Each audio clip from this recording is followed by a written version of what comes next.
বৈষম্য বিরোধী ছাত্র আন্দোলন চলাকালে যারা শিক্ষার্থীদের প্রতি সংহতি প্রকাশ করে আন্দোলনের মাত্রা ঘুরিয়ে দিয়েছিলেন তাদের অন্যতম সাবেক সেনাপ্রধান জেনারেল ইকবাল করিম ভূঁইয়া।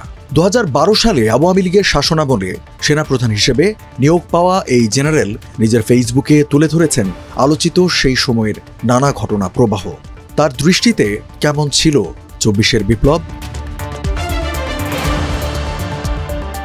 জেনারেল ইকবাল করিম ভূঁইয়া তার পোস্টে জানান, স্বাধীনতার পর মাত্র 25 বছর ব্যবধানে বাংলাদেশ 3টি গণঅভ্যুত্থান দেখেছে, যেখানে সেনাবাহিনী কখনো বিপ্লবীদের পাশে থেকেছে বা কখনো নিরপেক্ষ থেকেছে। প্রথমটি ঘটে 1971 সালে, দ্বিতীয়টি 1990 সালে আর তৃতীয়টি 2024 সালে।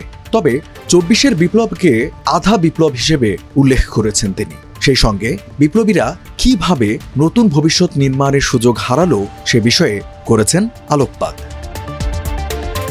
পোস্টে জেনারেল ইকবাল করিম ভূঁইয়া বলেন, 2024 সালে তৃতীয় প্রধান ঘটনাটি ঘটে যাকে আধা বিপ্লব বলা যেতে পারে, কারণ পুরোপুরি বিকশিত হবার আগেই ফ্যাসিবাদী সরকারের সংবিধান, রাষ্ট্রপতি ও সামরিক বাহিনী মিলে একে আটকে দেয়।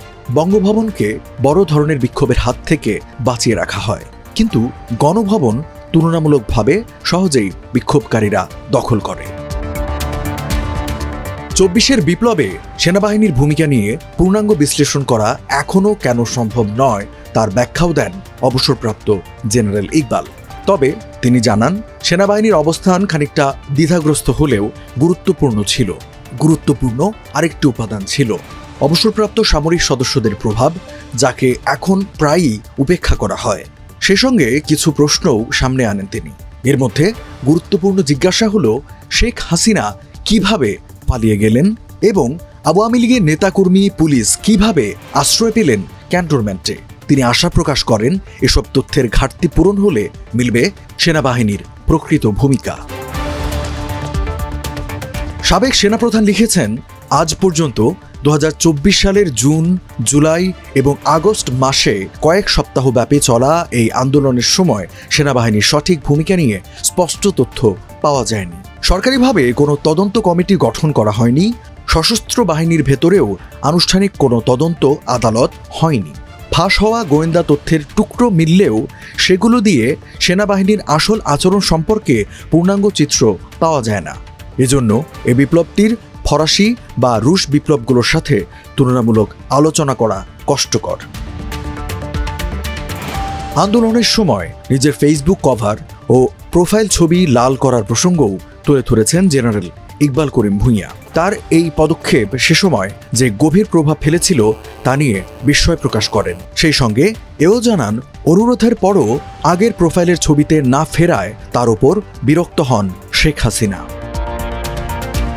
তিনি লিখেছেন, নিরস্ত্র শিক্ষার্থীদের ওপর নির্মম দমনপীড়ন, বিশেষ করে আবু সাইদের নির্মম হত্যাকাণ্ড দেখে কয়েক রাত নির্ঘুম কাটানোর পর আমি তাদের অনুরোধ রাখতে মনস্থির করি।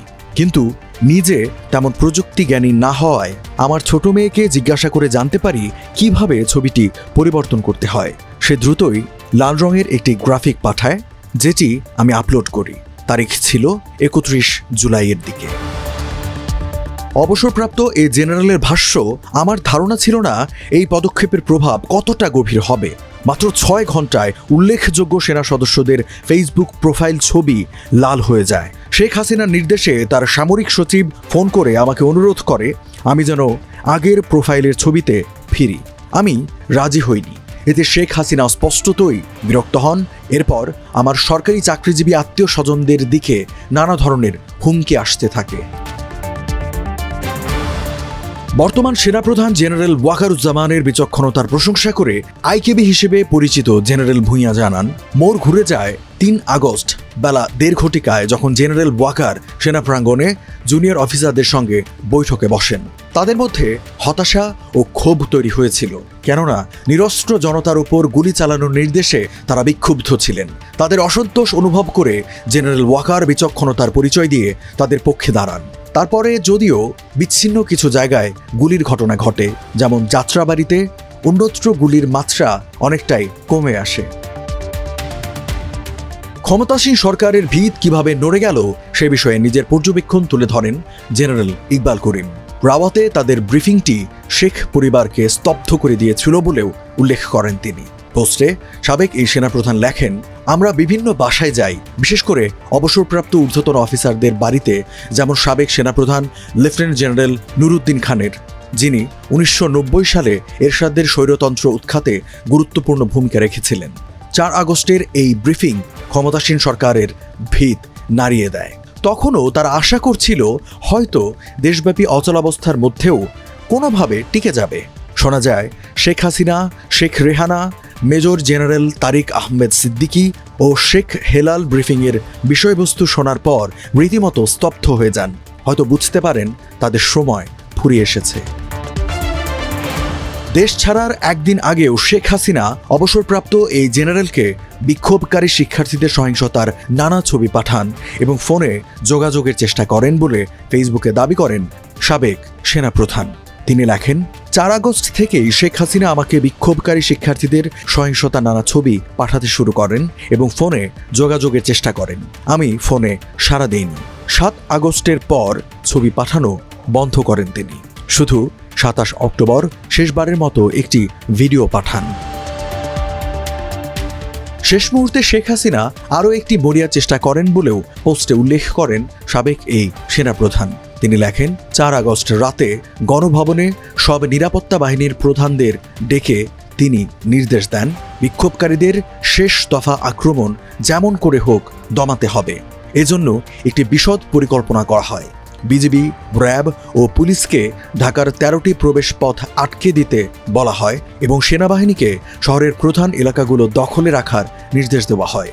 সেনাপ্রধান বুদ্ধিমত্তার সাথে এমনভাবে সেনা মোতায়েন করেন যাতে সাধারণ মানুষের সঙ্গে সরাসরি সংঘাতের ঝুঁকি কম থাকে। তিনি জানতেন যে বাহিনীর বেশিরভাগ সদস্যই গুলি চালাতে নারাজ। এর সঙ্গে তিনি এও লেখেন, 5 আগস্ট অসংখ্য মানুষ রাস্তায় ঢুকতে শুরু করলে বাইরের দিকে অবস্থান নেওয়া বিজিবি, র্যাব ও পুলিশ বাধা না দিয়ে তাদের পথ ছেড়ে দেয়। শহরের ভেতরে থাকা সেনা ইউনিটগুলোও জনতার সাথে মিশে গিয়ে সহমর্মিতা প্রকাশ করে। গণভবন দখল হয় আর শেখ হাসিনা তড়িঘড়ি করে দেশ ছাড়েন। কয়েক মুহূর্তের জন্য জনতাকে থামিয়ে রাখা হয় যাতে তিনি হেলিকপ্টারে করে নিরাপদে বেরিয়ে যেতে পারেন। ধারাবাহিক পোস্টের সপ্তদশ অংশে হতাশা প্রকাশ করেছেন সাবেক এই সেনাপ্রধান। সেনা সদস্যদের 5টি রাজনৈতিক দল আর আইনের শিক্ষক আসিফ নজরুলকে ডেকে পাঠানোকে একটি বিতর্কিত পদক্ষেপ হিসেবে উল্লেখ করেন তিনি। অবসরপ্রাপ্ত জেনারেল লিখেছেন, সেনাপ্রধান এবং নৌ ও বিমান বাহিনীর প্রধানরা মেজর জেনারেল ফজলে ইলাহি আকবর ও ডিজিএফআই মেজর জেনারেল হামিদের মাধ্যমে 5টি রাজনৈতিক দল আর আইন শিক্ষক আসিফ নজরুলকে ডেকে পাঠান। যেখানে বিজিতদের বিজয়ীদের কাছে যাওয়ার কথা, সেখানে উল্টো বিজয়ীরা বিজিতদের কাছে রিপোর্ট করে। তিনি আরও লেখেন, যে বিপ্লব জোরালোভাবে শুরু হয়েছিল তা শেষ পর্যন্ত একটি অকাল সিজারের মতো জটিল কৌশলের মাধ্যমে অনেকটাই মিয়ে যায়। কিছু ক্ষমতাবান লোক মূল নাটের গুরু হিসেবে থেকে যান। বিপ্লব সম্পূর্ণভাবে সফল করতে কি কি করা জরুরি ছিল তাও পোস্টে তুলে ধরেন সাবেক এই সেনাপ্রধান। তিনি লেখেন, যদি আদর্শভাবে ফরাসি ও রুশ বিপ্লবের ন্যায় এই বিপ্লব সম্পূর্ণ সাফল্য পেতে চাইত তাহলে হয়তো গণভবন ও বঙ্গভবন একযোগে দখল হতো, বিদ্যমান সংবিধান ছিঁড়ে ফেলা হতো আর আগের শাসনের সহায়তায় যেসব ঊর্ধ্বতন সামরিক কর্মকর্তা নিষ্ঠুরতা চালিয়েছেন তাদের সবাই হয় দেশ ছাড়া হতেন বা বিচারের মুখোমুখি হতেন। সামরিক বিদ্রোহ, সামরিক অভ্যুত্থান, গণ অভ্যুত্থান, গণবিপ্লব ও বাংলাদেশ সেনাবাহিনী প্রধান শিরোনামে চলতি বছরের 6 জানুয়ারি থেকে 24 জানুয়ারি পর্যন্ত মোট 17টি পোস্ট করেন সাবেক সেনাপ্রধান জেনারেল ইকবাল করিম ভূঁইয়া। 24-এর আন্দোলনের পাশাপাশি এসব পোস্টে সেনাবাহিনীর ভেতর বাইরের নানা ঘটনা তুলে ধরা হয়েছে। সেনাপ্রধানদের মধ্যে যারা অসাংবিধানিক উপায়ে রাজনৈতিক জটিলতা সমাধানের চেষ্টা করেছিলেন তাদের পরিণাম ভয়াবহ হয়েছিল বলেও উল্লেখ করেছেন তিনি।